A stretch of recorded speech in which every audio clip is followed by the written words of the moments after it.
Greetings to all of you, wherever you're listening from. I am Commander Bimal Raj, a TEDx speaker, internationally certified trainer and coach, mindset mentor, and a teen and parents coach. In this podcast, The Awkward Talks, I bring you topics that are usually considered taboo or are not discussed freely by the youth, but are some of the most pivotal things that we should be talking about. Recently, one of my close friends experienced something very disturbing.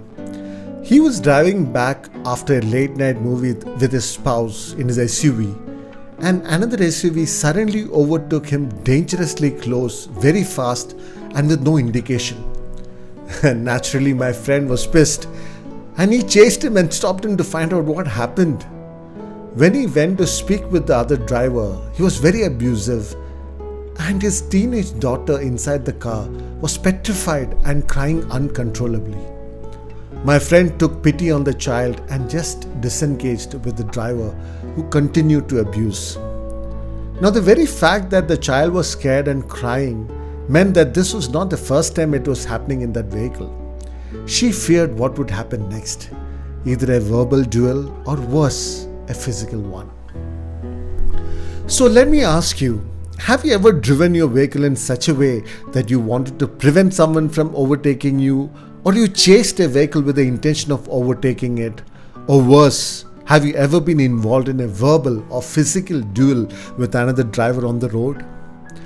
Then you could be experiencing something called intermittent explosive disorder, or in common terms, road rage. Now, when I shared about this as a topic for the podcast, a couple of my friends that it's not that interesting. I thought about it, and then I realized that they were not drivers and they would never understand what happens on the road.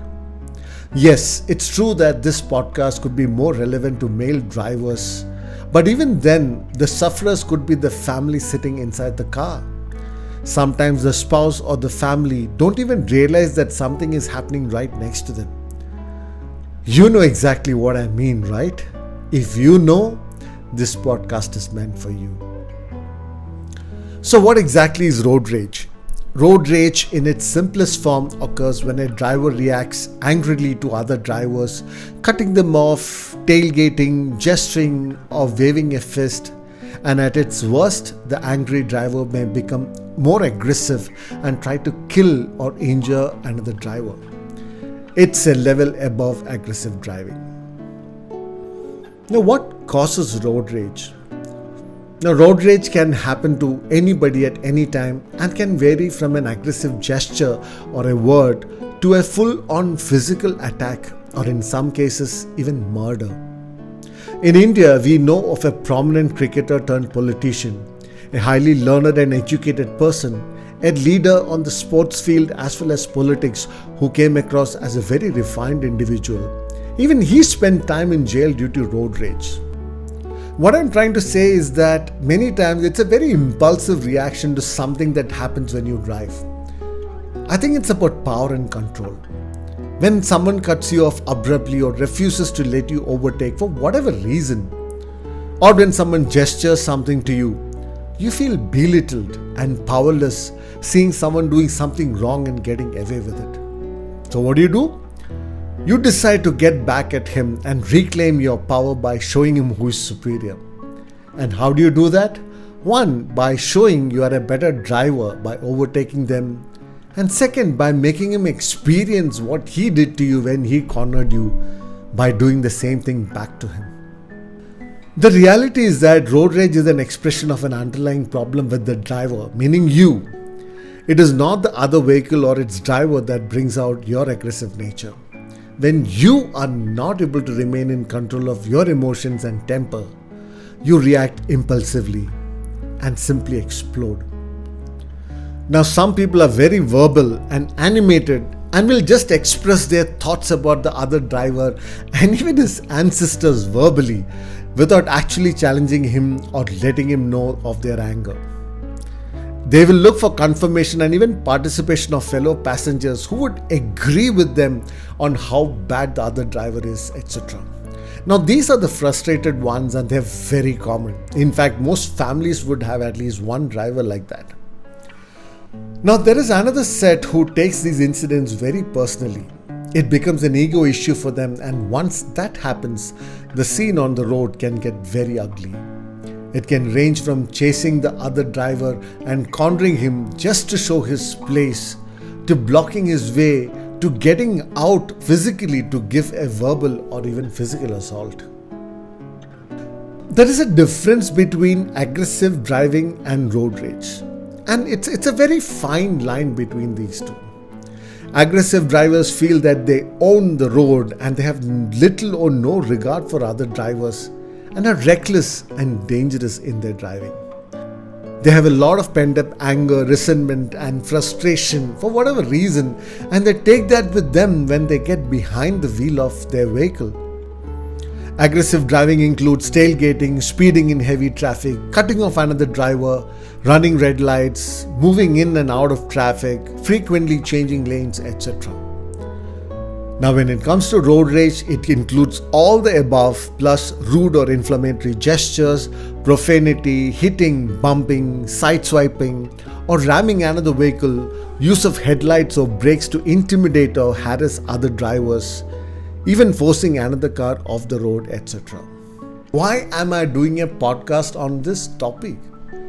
Now, if you love to drive and you have been driving for a while, keep your hand on your heart and ask yourself this question. How many times have you done aggressive driving with another driver on the road? Other people in your car may not even be aware of what is happening, but you know for sure. In fact, I too am guilty of it.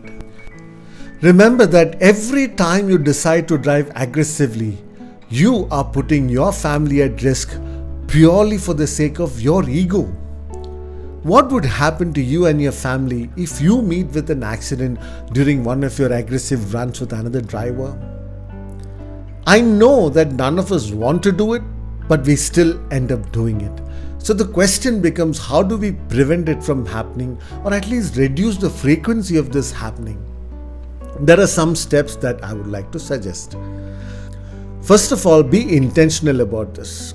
Decide before even you start your drive that you will not get into any kind of aggressive driving during your travel.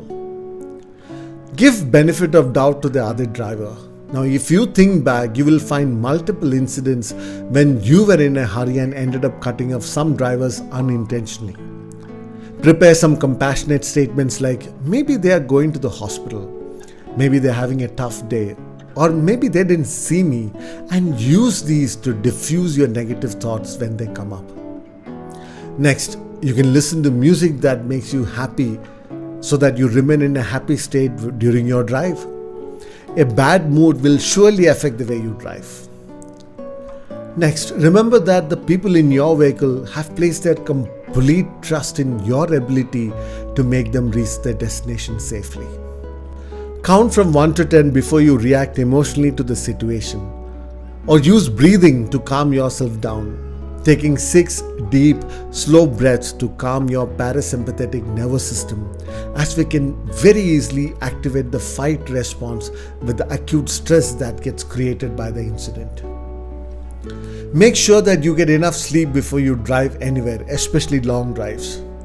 Drowsiness may make you feel more impatient, act more aggressively, or even inspire you to take risks. If it's a long distance drive, don't be in a hurry to reach the destination. When you are not under self-imposed pressure, then you can enjoy the drive with short breaks along the way. Leave early. One of the main reasons for road rage is your own frustration of reaching office or a meeting late. What to do if another driver is clearly hostile? It is also possible that the other driver may not have your emotional maturity and is constantly challenging you to engage with him. If that's the case, you should definitely try and do the following. First, do not return or reciprocate to his honks and any kind of gestures that he may be doing. Second, avoid making any kind of eye contact with the driver or anyone else in the aggressive car. Third, let the aggressive car pass you if they are behind, or you slow down slowly to increase the distance if they are right ahead of you. Fourth, If the aggressive driver gets out of their car and comes towards you, do not engage in any kind of conversation with them. Ask someone in the car to start taking a video of their behavior. Fifth, if you are in a city, instead of driving home, drive to the nearest police station if the situation is pretty bad. Well, road rage and aggressive driving is one extreme, but my question is, why should you avoid high-speed driving in the first place? I recently bought a SUV and it's an amazing car, and we friends joke that it's criminal to drive this SUV under speed limits because it drives and handles so well. However, whether there is road rage or not, whether someone did something to you or not, it is always better to drive within the speed limits. They're there for a reason, and the reason is not to slow you down but to keep you and your family safe. Let me share with you the science behind suddenly stopping a vehicle due to a threat that you observe on the road while you are driving at high speed. You may just think that you need to apply the brakes, but in reality it has multiple stages. Now, the first stage is your response time, and this consists of 3 other steps. First, perception time, when you perceive and identify a danger or a threat. Second, psychological reaction time. It's the time taken for your brain to analyze the threat and decide an appropriate action, followed by signaling to the nervous system to start acting. Third, foot transfer time. That's the reaction time for transferring the foot from the accelerator to the brake pedal. Other factors that contribute to your response time are your driving experience, your level of alertness, overestimating your driving skills, and many more. This is just the first factor. Now, the second factor is stopping distance, and this also has 3 steps. First, brake application delay time. That's the time between placing your feet on the brake pedal and the occurrence of braking force.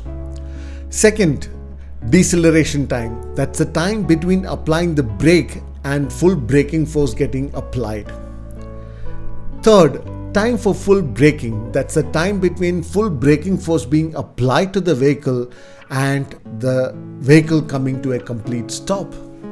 Now again, the full braking time depends on multiple factors like initial speed of the vehicle, the type of surface, the condition of the surface, and the state of repair of the vehicle. See, I hope you understand that any kind of sudden brake involves complex steps.